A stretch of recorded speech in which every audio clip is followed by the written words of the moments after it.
ഇവിടെ ഉള്ളവരെല്ലാം എന്തിയടി? വീടിൻ്റെ മുൻപിലെത്തിയപ്പോൾ ആരെയും കാണാതെ വന്നപ്പോൾ ആവണി ആശയെ നോക്കി. അല്ലി ചേച്ചിയും മനുവേട്ടനും ഹോസ്പിറ്റലിൽ പോയേക്കുവാ. മനുവേട്ടൻ്റെ അമ്മ ബാത്റൂമിലൊന്ന് വീണു എന്ന് അവരെ കാണാൻ വേണ്ടി. ബാക്കി എല്ലാവരും ഉണ്ട് ഇവിടെ. ആശ അത് പറഞ്ഞുകൊണ്ട് അകത്തേക്ക് കയറി. അവൾക്കൊപ്പം ആവണിയും. പതിവില്ലാതെ ആശയുടെ അച്ഛൻ ഹാളിൽ ഇരിപ്പുണ്ട്. എന്താ അമ്മാവ പണി? ആവണി പുഞ്ചിരിയോടെ ആളുടെ അരികിൽ ചെന്നുകൊണ്ട് ചോദിച്ചു. ശബ്ദം കേട്ടാണ് അദ്ദേഹം തിരിഞ്ഞു നോക്കിയത്. ആവണിയെ കണ്ടതും അച്ഛൻ്റെ കണ്ണുകൾ വിടർന്നു. ഇതാരാണ്? ആവണി മോളോ?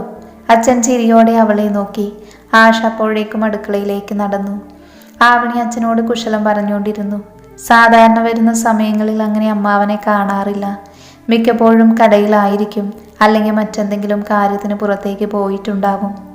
ഞാൻ ചുമ്മാ വന്നതാ, അമ്മായിയുടെ അടുത്തുനിന്ന് പോയി നോക്കട്ടെ. ആവണി അത് പറഞ്ഞുകൊണ്ട് പതിയെ എഴുന്നേറ്റു. അവൾ തൊടിയിലേക്ക് ഇറങ്ങിയതാ. മോളെ, ഇപ്പോൾ വരുമായിരിക്കും. പിന്നിൽ നിന്ന് അച്ഛൻ വിളിച്ചു പറയുന്നത് കേട്ടു.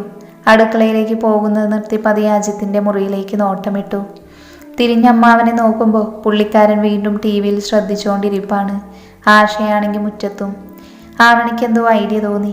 അജിത്തിൻ്റെ മുറിയിലേക്ക് നടന്നു. മുറിക്കകത്തേക്ക് കയറിയതും ധാവണി ഇടുപ്പിൽ കുത്തി ചുറ്റും നോക്കി. നല്ല വൃത്തിയും മെനയുള്ള മുറി. ഇത്ര മ്ലേച്ഛമായിരുന്നു അജിത്തേട്ടൻ. ആവണി ചുണ്ടുകൂട്ടി. പതിയെ മേശമേലിരിക്കുന്ന പുസ്തകങ്ങൾ കണ്ടപ്പോൾ അവിടേക്ക് ചെന്ന് നോക്കി. ഇനി താൻ അറിയാതെ വല്ലവളുമാരും മനസ്സിലുണ്ടെങ്കിലോ? അല്ല, കുന്തം പോയ കുടത്തിലും തപ്പണ്ടേ? അവൾ ആരോടൊന്നില്ലാതെ പറഞ്ഞുകൊണ്ട് മേശമേലിരിക്കുന്ന പുസ്തകം എടുത്ത് മറിച്ചു നോക്കി. നിന്റെ കയ്യിലെ കുന്തം പോയാലേ അതെൻ്റെ മുറിയിലല്ല തപ്പേണ്ടത്. വാതിൽ നിന്ന് ശബ്ദം കേട്ടപ്പോൾ ഞെട്ടലോടെ കയ്യിലെ പുസ്തകം നിലത്ത് വീണു. ആവണി പതർച്ചയോടെ തിരിഞ്ഞു നോക്കി.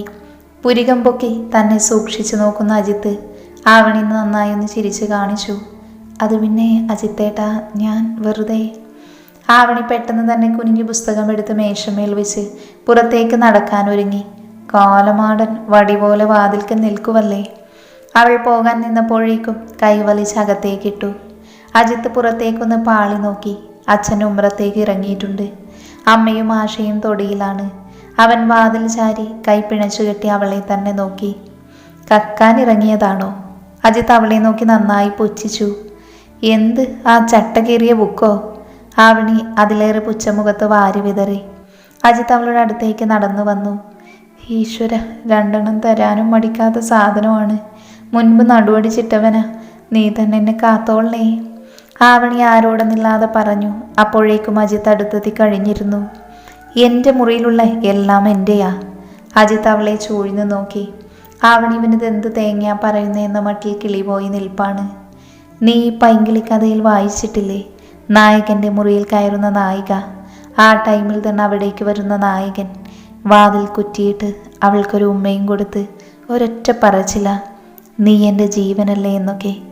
നമ്മളിപ്പോൾ അതേപോലൊരു ആംബിയൻസിലാ. അജിത്ത് പ്രത്യേക താളത്തിൽ പറയുന്നത് കേട്ടതും ആവണിയുടെ വാ പൊളിഞ്ഞു പോയി. ഈശ്വര, ഇനി ഇങ്ങേർക്ക് എന്നോട് പ്രേമായോ? ഏയ്, അത് വരാൻ വഴിയില്ലല്ലോ. ആവണി ആ സംശയം അപ്പോൾ തന്നെ തിരുത്തി.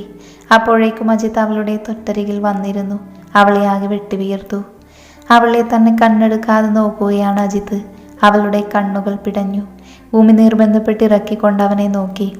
ഒരു വലിയ സ്ഫോടനം ഇപ്പോൾ തന്നെ ഉണ്ടാവുമെന്ന് അവൾ ഉറപ്പിച്ചു കഴിഞ്ഞിരുന്നു.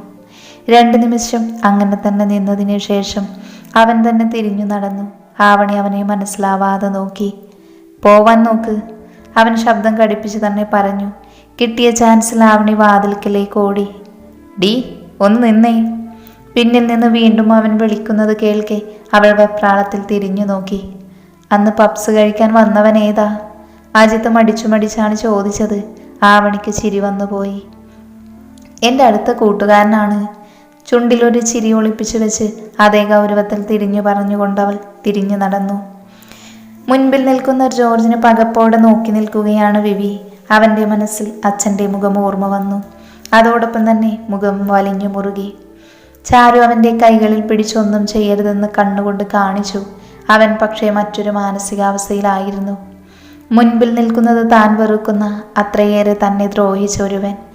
ഓ, ഇപ്പോൾ ഇവൻ്റെ ഒപ്പമാണോ നിന്റെ പൊറുതി? നിന്റെ ചേച്ചി എന്തേ കൊച്ചേ? ജോർജ് പ്രത്യേക താളത്തിൽ കളിയാക്കി ചാരുവിനെ നോക്കി. അവളൊന്നും പറയാതെ മുഖം കുനിച്ച് നിന്നതേയുള്ളൂ. എൻ്റെ കുഞ്ഞിനെ കൊന്നവളവള്, പറയടി എവിടെയവൾ? ജോർജ് മുതലാളി മുരണ്ടുകൊണ്ട് അവൾക്ക് നേരെ കുതിച്ചു. ഒരു നിമിഷം കൊണ്ട് അവളുടെ കഴുത്തിൽ പിടിച്ചു മുറുക്കി അയാൾ. ചാരു ശ്വാസം കിട്ടാതെ പിടഞ്ഞുപോയി. വിടടോ അവളെ! വിവി അയാളുടെ കോളറിൽ പിടിച്ചു വലിച്ചു മാറ്റി. അയാൾ കുതറുമ്പോഴേക്കും വിവി അയാളുടെ കരണം നോക്കി ആഞ്ഞൊന്ന് കൊടുത്തിരുന്നു. ജോർജ് പിന്നിലേക്ക് വീഴ്ചു വീണു. ചാരു നോക്കുമ്പോൾ വലഞ്ഞു മുറുകിയ മുഖത്തോടെ നിൽക്കുന്ന വിവി. അവൾക്ക് വല്ലാത്ത ഭയം തോന്നി. ആളുകൾ കൂടാൻ തുടങ്ങിയിരുന്നു. ജോർജ് പകയോടെ എഴുന്നേറ്റു. അച്ഛനെ കൊന്നതിന് പകരം ചോദിക്കാൻ വന്നതാണോടാ? ജോർജ് അലറി, വിവിക്ക് സ്വയം നഷ്ടപ്പെടുന്ന പോലെ. ചാരു പേടിയോടെ അവൻ്റെ കൈകളിൽ മുറുക്കെ പിടിച്ചു. എൻ്റെ മകനെ കൊന്നവളാണിവളുടെ ചേച്ചി, അതിന് കൂട്ടു നിന്നവളാണിവൾ. എല്ലാത്തിനും എണ്ണി എണ്ണി ഞാൻ പകരം ചോദിക്കും. ജോർജ് അവൾക്ക് നേരെ വീണ്ടും കുതിച്ചപ്പോൾ വിവി പിടിച്ചു മാറ്റി. കർമ്മഫലം എന്നൊന്നുണ്ട് ജോർജ് മുതലാളി, അതാണിപ്പോൾ നിങ്ങൾ എൻ്റെ മുൻപിൽ എത്തിച്ചത്. അന്ന് എൻ്റെ അച്ഛനെ ആർക്ക് വേണ്ടിയാണോ നിങ്ങൾ കൊന്നത്, അവന് വേണ്ടി ഇപ്പോഴും അലയുന്നു നിങ്ങൾ. വിവി പുച്ഛത്തോടെ മുഖം കോട്ടി. ജോർജിൻ്റെ മുഖം വലിഞ്ഞു മുറുകി. ആളുകൾ കൂടിയത് കണ്ടതും ജോർജ് ചുറ്റുമൊന്ന് നോക്കി. ഇനിയും ഇവിടെ നിന്ന രംഗം പന്തിയാവില്ല എന്ന് അയാൾക്ക് മനസ്സിലായി. നീ നോക്കിക്കോടി, അവൾ എവിടെ പോയി ഒളിച്ചാലും ഈ ജോർജ് കണ്ടുപിടിക്കും. ജോർജ് ചാരുവിന് നേരെ അലറി. വിവിക്ക് വീണ്ടും ദേഷ്യം വന്നു. താനൊരു ചുക്കും ചെയ്യില്ല. ഈ നാട്ടിൽ പോലീസും കോടതിയൊക്കെ ഉണ്ട്, നമുക്ക് കാണാം. വിവി വാശിയോടെ പറഞ്ഞു. ഇത്രയൊക്കെ ഇവൾക്ക് വേണ്ടി പറയാൻ ഇവൾ ആരാ, നിന്റെ വെപ്പാട്ടിയോ? ജോർജ് പുച്ഛത്തോടെ മുഖം കൂട്ടി. വിവിക്ക് സ്വയം നിയന്ത്രിക്കാൻ കഴിഞ്ഞില്ല. വെപ്പാട്ടിമാരുള്ളത് നിങ്ങളുടെ മകനാണ്, എനിക്കല്ല. ഇവൾ ഞാൻ സ്നേഹിക്കുന്ന പെണ്ണാണ്. ഇവൾക്ക് വേണ്ടി ഏതറ്റം വരെ പോകാനും എനിക്ക് മടിയില്ല. വേണമെങ്കിൽ നിന്നെ കൊല്ലാനും. വിവിയുടെ വാക്കുകൾ കേൾക്കെ ചാരു സ്തംഭിച്ചു പോയി. അവൾ പകപ്പോട് അടുത്ത് നിൽക്കുന്നവനെ നോക്കി. വിവി അവളുടെ കൈകൾ മുറുക്കെ പിടിച്ചിരുന്നു. അവൾക്ക് വല്ലാത്ത അപകർഷതാബോധം തോന്നി. കണ്ണുകളിൽ നിന്ന് കണ്ണുനീർ ഒലിച്ചിറങ്ങി. ജോർജ് കാറിന്റെ ഡോറ് വലിച്ചു തുറന്നു പോകുന്നതും തടിച്ചു കൂടിയ ആളുകൾ പിന്തിരിഞ്ഞു പോകുന്നതും ചാരു അറിഞ്ഞില്ല. അവളുടെ മനസ്സിൽ വിവി പറഞ്ഞ വാക്കുകൾ മാത്രമാണ്. വാ. വിവി അവൾക്ക് നേരെ തിരിഞ്ഞു നിന്നു. ചാരു അവനെ മനസ്സിലാകാതെ നോക്കി. സോറി, അയാളോടുള്ള പകയിൽ വാശിയിൽ പറഞ്ഞതാണ് അത്രയും. വിവി അത്രമാത്രം പറഞ്ഞുകൊണ്ട് ബൈക്കിൽ കയറി. ചാരു ഒരു നിമിഷം ചിന്തിച്ചു നിന്നു. കയറുന്നില്ലേ ചാരു? വിവി ശബ്ദമുയർത്തി ചോദിച്ചപ്പോൾ ചാരു പതിയെ ബൈക്കിൻ്റെ അടുത്തേക്ക് നടന്നു. അവന് പിന്നിൽ കയറുമ്പോൾ അവളുടെ മനസ്സ് നിലയില്ലാ കായൽ പെട്ടെന്ന പോലെ അലയുകയായിരുന്നു. എവിടെ അമ്മേ, പുന്നാരമോള് വന്നില്ലേ? വീട്ടുമുറ്റത്ത് തന്നെ കാത്തു മൈതിലുണ്ടാവുമെന്ന് അമ്മ പറഞ്ഞത് കേട്ടു. കാറിൽ നിന്നിറങ്ങിയ പാടി മനു അമ്മയെ നോക്കി കളിയാക്കി ചോദിച്ചു. അവൾ വന്നോളും, നിന്റെ കെട്ടിയോളെ പോലെയല്ല എൻ്റെ മോള്. അമ്മ മുഖം വീർപ്പിച്ചു. അച്ഛൻ ഉവയെന്ന മട്ടിൽ തലയാട്ടി അകത്തേക്ക് കയറി. ഹോസ്പിറ്റലിൽ നിന്ന് കൊണ്ടുവന്ന സാധനം ഉമ്മറത്ത് വെച്ച് മനുവും പോകാനിറങ്ങി. അല്ല, നീ ഇതെങ്ങോട്ടാ? മനു പുറത്തേക്ക് പോകുന്നത് കണ്ട് അമ്മയുടെ നെറ്റി ചുളിഞ്ഞു. മൈതിൽ വരുമെന്നല്ലേ പറഞ്ഞത്, ഞാനിനി ഇവിടെ എന്തിനാ? അവൾ വന്നോളും. മനു കൈമലർത്തി. അല്ല, അത് പിന്നെ. അമ്മ എന്തെങ്കിലും പറയാൻ നിൽക്കുമ്പോഴേക്കും മനു വന്ന കാറിൽ തന്നെ കയറിയിരുന്നു. നീ പൊക്കോടാ മോനെ, അമ്മയുടെ മോള് വന്നോളും. അച്ഛൻ മുറിയിൽ നിന്ന് ഉറക്കെ വിളിച്ചു പറയുന്നുണ്ട്. അത് കേട്ടപ്പോൾ അമ്മയ്ക്ക് ദേഷ്യം വന്നു. എല്ലാം കണക്കാ, നടുവയ്യാത്തെന്നുള്ള ചിന്ത ഒന്നുമില്ല ആർക്കും. അമ്മ ആരോടൊന്നില്ലാതെ പരാതി പറയുകയാണ്. വിനാശകാലെ വിപരീത ബുദ്ധി. അച്ഛ അതിന് മറുപടി ആരോടൊന്നില്ലാതെ പറഞ്ഞു. അമ്മ അത് കേട്ടുകൊണ്ടാണ് ഒന്നുകൂടെ ഫോൺ എടുത്ത് മൈഥിലിയെ വിളിച്ചത്. ഫോൺ സ്വിച്ച് ഓഫ് ചെയ്തിരി വെച്ചിരിക്കുവാണ്. നാശം പിടിക്കാനായിട്ട് അവർ ദേഷ്യത്തോടെ പിറുപിറുത്തു. വിവിയും ചാരുവും സ്കൂളിൽ പോയില്ല. നേരെ വീട്ടിലേക്കാണ് വന്നത്. അവൻ്റെ സമനില ആകെ തെറ്റിയ അവസ്ഥയിലാണ്. ജോർജ് അയാളെ കണ്ടതു മുതൽ വല്ലാത്ത ഭാവമാണ് അവനിലെന്നത് ചാരു ശ്രദ്ധിച്ചു.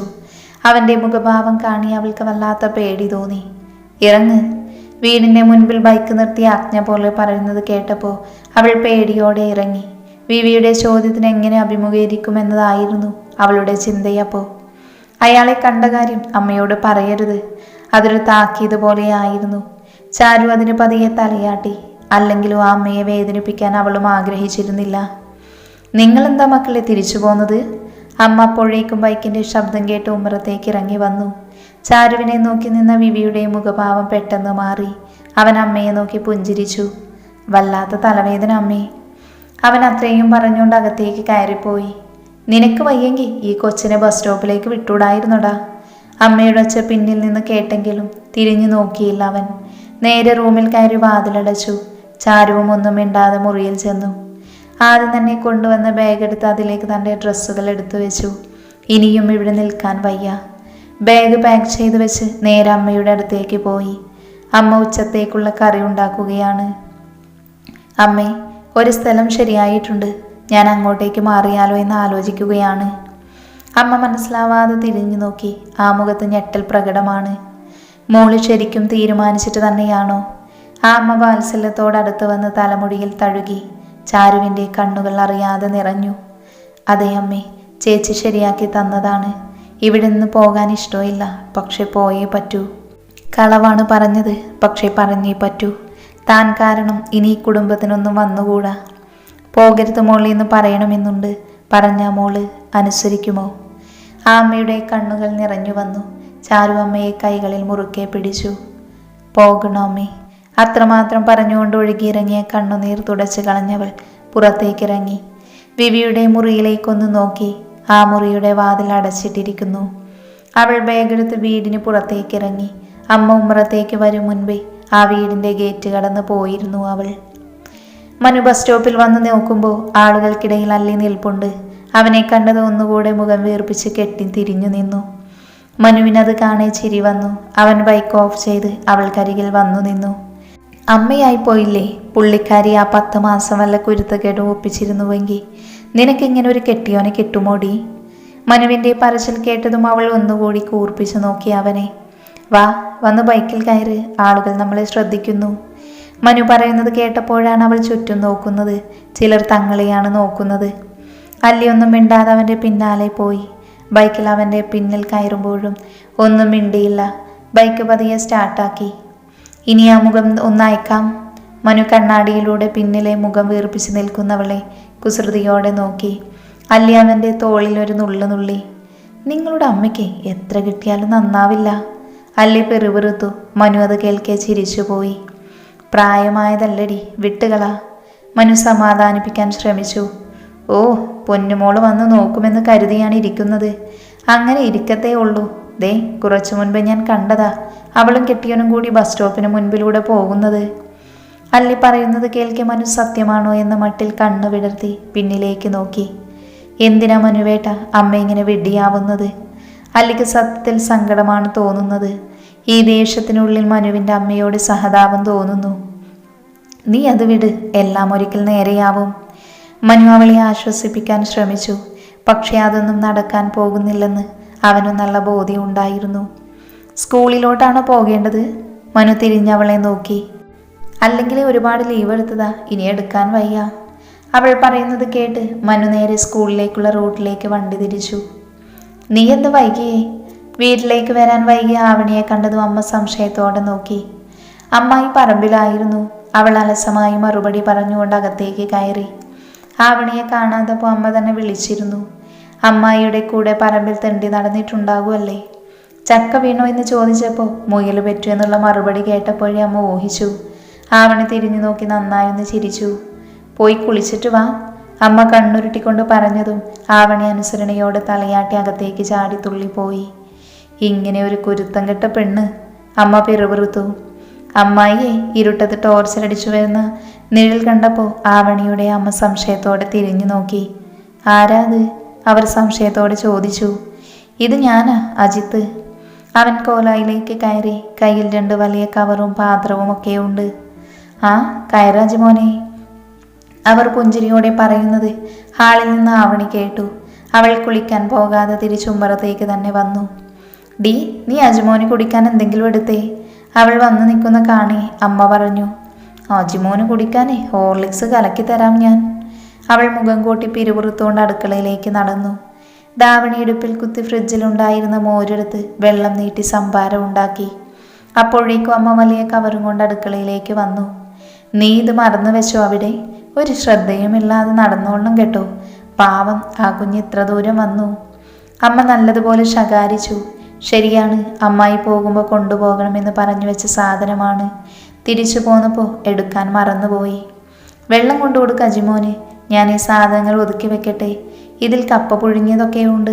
പാത്രം കഴുകി അവന് തന്നെ തിരിച്ചു കൊടുക്കണമല്ലോ. അമ്മ ഒരു കവറിലുള്ള കപ്പ മൂടെടുത്തുകൊണ്ട് ഒപ്പം മറ്റേ കവറിലെ പാത്രങ്ങൾ എടുത്ത് തുറന്നു നോക്കുവാണ്. കയ്യിൽ മോരും വെള്ളത്തിന്റെ മൊന്തയും കൊണ്ട് ഹാളിലേക്ക് നടന്നു. പെട്ടെന്നാണ് ഒരു കൈ അവളെ പിന്നിലേക്ക് വലിച്ചത്. പെട്ടെന്നായതുകൊണ്ട് അവൾ പിന്നിലേക്ക് വേച്ചു വീഴാൻ പോയി. ബലിഷ്ഠമായ കൈകൾ അവളെ പൊക്കിയെടുത്ത് മോരുമൊന്തയിൽ നിന്ന് കുറച്ച് തുളുമ്പി നിലത്തേക്ക് വീണു. അവൻ്റെ മറുകൈകൾ ആ മൊന്ത ശ്രദ്ധയോടെ പിടിച്ചു. ആവണി പകപ്പോടെ കണ്ണു വലിച്ചു തുറന്നു നോക്കുമ്പോൾ തൻ്റെ മുറി വാതിൽ ചാരിയിട്ടുണ്ട്. അവൾ പിടപ്പോടെ മുൻപിൽ നിൽക്കുന്നവനെ നോക്കി. കയ്യിൽ മോരിൻ്റെ മൊന്തയും പിടിച്ച അജിത്ത് ആവണിയുടെ കണ്ണുകൾ മിഴിഞ്ഞു.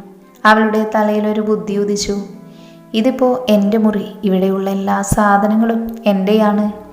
അവൾ അവനെ കണ്ണുരുട്ടി നോക്കിക്കൊണ്ട് പറഞ്ഞു. അവൻ്റെ വാ പൊളിഞ്ഞുപോയി. പെണ്ണിനെ ഒന്ന് പേടിപ്പിക്കണമെന്നേ ഉദ്ദേശിച്ചുള്ളൂ, ഇവളിതെന്ത് തേങ്ങയാ പറയുന്നത്. അവൻ ചിന്തിച്ചുകൊണ്ട് നിൽക്കുമ്പോൾ തന്നെ ആവണി അരികിലേക്ക് ഓടി വന്നു. ഒന്നുയർന്നവൻ്റെ ചുണ്ടുകളിൽ അമർത്തിമുത്തി. അജിത്തിൻ്റെ കണ്ണുകൾ താഴ്ന്നതും നേരെ ആവണി ബ്ലൗസിൻ്റെ ഇടയിലൂടെ ചലിച്ചു. കാണാത്തതെന്തോ കണ്ടെന്ന പോലെ അവൻ കണ്ണുകൾ ഇറുക്കെ അടച്ചു. അവൾ ചുണ്ടുകൾ വിടുവിച്ച് അവനിൽ നിന്നകന്നു. ഇത് ഞാൻ മുൻപേ തരേണ്ടതായിരുന്നു. മനസ്സിൽ കിടന്ന് കലങ്ങാൻ തുടങ്ങിയിട്ട് കുറേ കാലമായി. പക്ഷേ എന്തോ ഇപ്പം കിട്ടിയ ധൈര്യം മുൻപില്ലായിരുന്നു. ഇതിപ്പോൾ എൻ്റെ വീടായതുകൊണ്ടാണെന്ന് തോന്നുന്നു. അവൾക്കിതപ്പോടെ പറഞ്ഞു നിർത്തി. അജിത്ത് പകപ്പോടെ അവളെ നോക്കുകയാണ്. ഇനി കെട്ടണം, കെട്ടിപ്പിക്കണമെന്ന് തോന്നുമ്പോൾ ഇങ്ങോട്ട് വന്നാൽ മതി കേട്ടോ. അല്ലി കെട്ടിപ്പോയിട്ടും ഞാൻ ഈ പുര നിറഞ്ഞു നിൽക്കുന്നത് നിങ്ങളെന്നെ കെട്ടുമെന്ന് വിചാരിച്ചിട്ടാ. അവൾ അത്രയും പറഞ്ഞുകൊണ്ട് അവൻ്റെ കയ്യിലെ മൊന്തയിലെ മോരെടുത്ത് വലിച്ചു കുടിച്ചു. വേഗം പുറത്തേക്ക് ഇറങ്ങിക്കോ, അമ്മ കണ്ട മോശ. അവൾ അത്രയും പറഞ്ഞ് പുറത്തേക്ക് വാതിൽ തുറന്നിറങ്ങിപ്പോയി. അജിത്തിന് വല്ലാത്ത ദാഹം. അവൻ ആവണി കുടിച്ച് ബാക്കി വെച്ച മോര് വലിച്ചു കുടിച്ചു. പുല്ല്, ദാഹം തീരുന്നില്ലല്ലോ, അവൻ പിറുപിറുത്തു.